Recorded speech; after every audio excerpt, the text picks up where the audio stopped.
Hey, good morning, my brother. How are you? Good morning. I'm doing well. Thank you. It's good to talk to you. Listen, I want to begin by just again saying thank you for accepting our invitation.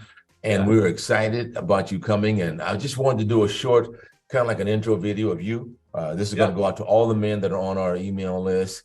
And so I got three questions I'd like to address you with. Okay. All right. Why is this helping men find their identity such a passion for you? Well, it's interesting because all people, all humans receive their identity from the Father, from the Father. So male children, female children, all identity comes through the Father. So identity comes through the Father, and a sense of nurture and safety comes through the mother. No matter what culture we've been in, as soon as when we're talking, especially to younger boys and girls, we can tell pretty quickly whether they have a strong father figure in their life or mother figure in their life by the way they respond to issues of identity and issues of security. Wow. So it's even on a national level, it's really interesting. So we all know in the U.S. the part of the crisis we're facing in families where there's no father present. Mm-hmm, mm-hmm. And what happens is the kids don't have a sense of identity. So they might have a mother present and she could be amazing. And so kids grow up, they have a sense of security. They actually kind of have a sense of love, but what they don't have is identity. And so they'll go looking for identity because all living systems at every level of reality, all living systems organize around identity. Wow. It's the only organizing principle of every living system is identity. So if that, go on, sorry, go ahead. No. I'm just saying, so if that identity is true, then the living system is an open system. It's adaptable. It's other focused. If the organizing identity is false, the system will be closed and it will actually hurt things around it. Wow. So you don't have to really talk long to realize, wow, this person has gained their identity from a false or wrong source, and you can tell by how they're impacting other people around them. I do, my job and all the rest has nothing to do with my identity. That's right. What I do, what I have, and what people think about me has nothing to do with identity, but that's mostly where people across the world form their identity from. And because they do, they're in a constant state of internal conflict. Wow. The internal conflict produces external conflict. And we all know, just watch the news, the level of external conflict is going up. Because the level of understanding true identity is going down. So you would encourage dads, this is not a put down to women at all. No, not at all. It's an encouragement and a challenge to men. Right. So like when we're working with NFL players, for example, when we're doing an exercise talking about understanding unconditional love, many of those players and kids as well, when you ask them, what's an image of unconditional love to you? They'll say their moms. Yeah. Right. Why? Because my mom worked 5 jobs to get me through school. Like that sense of love and security is present, but there's no sense of identity. Right. And so they'll go to find their identity somewhere else. Right. And so that's the issue. So we would, the moms have really done an amazing job, but they've only been able to do what they are able to do. Right. So even the daughters receive identity from the father. Right. So it's again, no matter what culture we're in the world, that's the case. Yeah. Oh, amazing, brother. You've really answered both the first and the second question. Why is it your passion? Why it's important? And you would encourage men that have young sons to bring them with them. Oh yeah, absolutely. And what I say to men and anyone, like a mom can lead her children through an identity process. Absolutely, we do it all the time with them. Right. But it's, it's the sort of the role of the male father figure to give identity.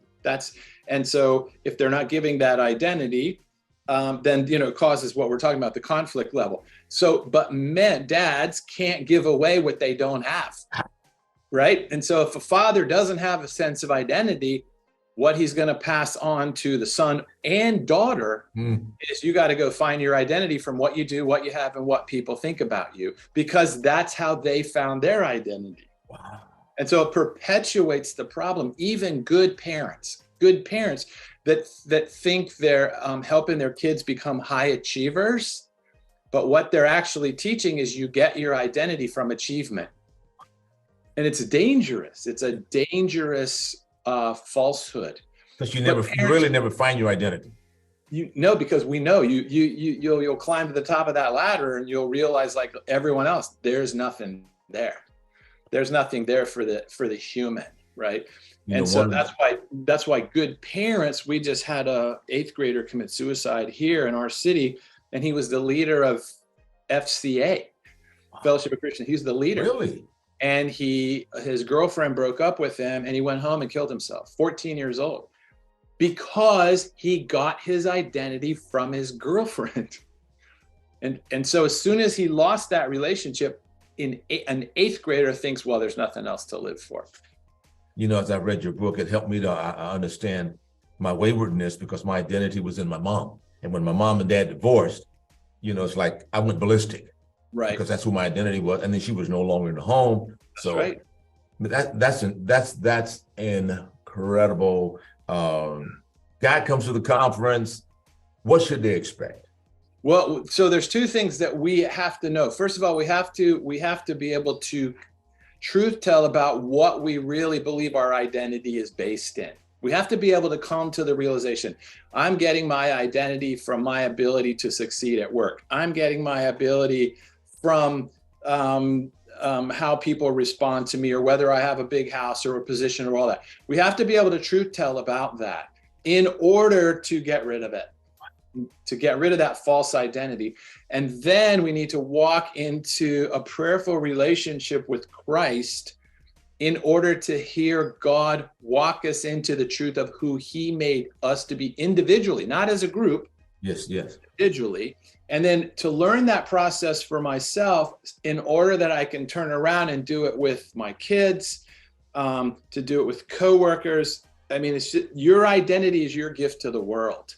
And that's why the enemy doesn't want you to know it. And so what they can expect is identifying the false, letting it go, confession and repentance, and then receiving the true and learning to walk in that, which is discipleship.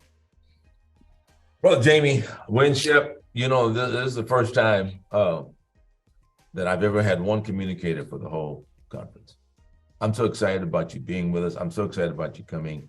And I know I've told different ones when I have a chance to talk to our leaders that I know your coming is going to revolutionize not just our men, but our entire region. And I'm very grateful. I'm so grateful that Pastor Greg, we did a tape. We sent out just to the pastors, him and I, and he encouraged the pastors to come. And he told them about his church, about his leadership coming back to Tennessee and all the rest. I want to personally thank you again. I'll thank you again when you get here for coming and doing this for us, taking time out of your very busy schedule. And I just want to say this to you men that are watching this. This is Jamie Winship. He prefers to be called Winship. He has an incredible history. He's going to tell you about how he got involved in all of this, law enforcement and all the rest. But he's coming to our region. And man, I'm telling you, if you miss this, you will miss it. So I encourage you to come May 19, May 20. We're going to be out in Rockland. We're going to use the facility of Destiny Christian Church, and it's going to be a blast. Bring your sons. Yeah, absolutely. Thank you, Jamie. Thank you, Winship. Looking forward to seeing you soon. Be there. God bless you. Thank you. Bye-bye.